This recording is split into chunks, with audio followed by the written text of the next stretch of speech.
हाय दोस्तों, कैसे हो आप सबको मेरा जय श्री राम। मेरी चैनल भक्ति सागर में आप सभी का स्वागत है। मेरी हर नई जानकारी के लिए मेरी चैनल को सब्सक्राइब करें ताकि मेरी हर नई वीडियो आप तक पहुंचे। आपकी एक लाइक और सब्सक्राइब से मुझे मोटिवेशन मिलता है। तो शुरू करें आज का हमारा नया टॉपिक।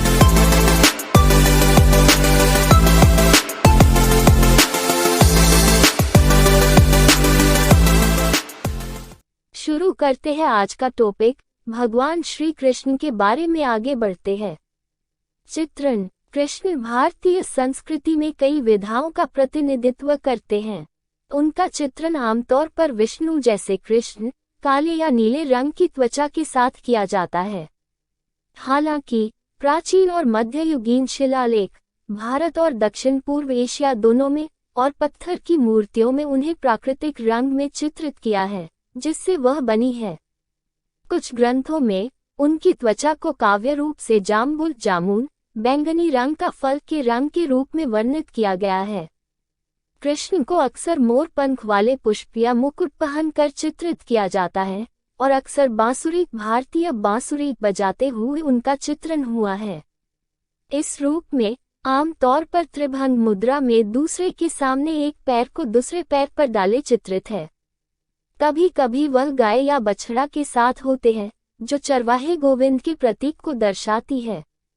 अन्य चित्रण में वे महाकाव्य महाभारत के युद्ध के दृश्यों का एक हिस्सा है। वहाँ उन्हें एक सारथी के रूप में दिखाया जाता है, विशेष रूप से जब वह पांडव राजकुमार अर्जुन को संबोधित कर रहे हैं, जो प्रतीकात्मक रूप से हिंदू धर्म का एक ग्रंथ भगवद गीता को सुनाते हैं। इन लोकप्रिय चित्रणों में कृष्ण कभी पथ प्रदर्शक के रूप में सामने में प्रकट होते हैं या तो दूरदृष्टा के रूप में, कभी रथ के चालक के रूप में।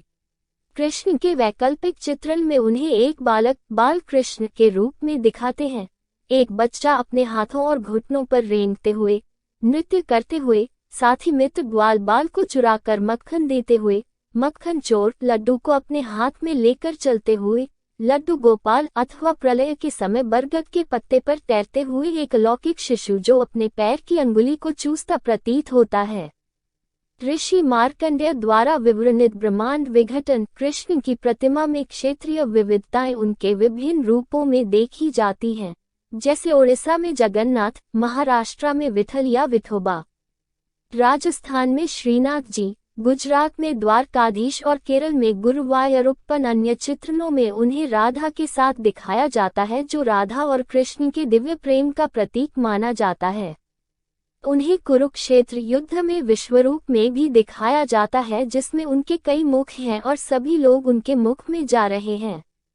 अपने मित्र सुदामा के साथ भी उनको दिखाया जाता है जो मित्रता का प्रतीक है। वास्तुकला में कृष्ण चिन्हों एवं मूर्तियों के लिए दिशा निर्देशों का वर्णन मध्यकालीन युग में हिंदू मंदिर कलाओं जैसे व्याख्यानसगम, विष्णु धर्मोत्तर पुराण, बृहद संहिता और अग्नि पुराण में वर्णित है। इसी तरह मध्यकालीन युग के शुरुआती तमिल ग्रंथों में कृष्ण और रुक्मिणी की मूर्तियां भी सम्मिलित हैं। इन दिशानिर्देशों के अनुसार बनाई गई कई मूर्तियां सरकारी संग्रहालय चेन्नई के संग्रह में हैं।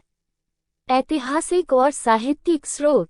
एक व्यक्तित्व के रूप में कृष्ण का विस्तृत विवरण सबसे पहले महाकाव्य महाभारत में लिखा गया है, जिसमें कृष्ण को विष्णु के अवतार के रूप में दर्शाया गया है। महाकाव्य की मुख्य कहानियों में से कई कृष्ण केंद्रीय है। श्री भगवद गीता का निर्माण करने वाले महाकाव्य के छठे पर्व भीष्म पर्व के 18वें अध्याय में युद्ध के मैदान में श्री कृष्ण अर्जुन को ज्ञान देते हैं। महाभारत के बाद के परिशिष्ट में हरिवंश में कृष्ण के बचपन और युवावस्था का एक विस्तृत संस्करण है। भारतीय यूनानी मुद्रण 180 बीसी लगभग इंडो ग्रीक राजा अगेटोकल्स ने देवताओं की छवियों पर आधारित कुछ सिक्के जारी किए थे। भारत में अब उन सिक्कों को वैष्णव दर्शन से संबंधित माना जाता है। सिक्कों पर प्रदर्शित देवताओं को विष्णु के अवतार बलराम संकर्षण के रूप में देखा जाता है, जिसमें गदा और हल और वासुदेव कृष्ण शंख और सुदर्शन चक्र दर्शाए हुए हैं। प्राचीन संस्कृत व्याकरण पतंजलि ने अपने महाभाष्य में भारतीय ग्रंथों के देवता कृष्ण और उनके सहयोगियों के कई संदर्भों का उल्लेख किया है।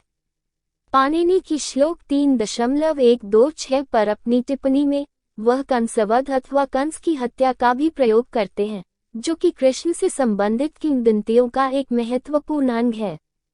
धन्यवाद, मिलते हैं आगे की वीडियो में।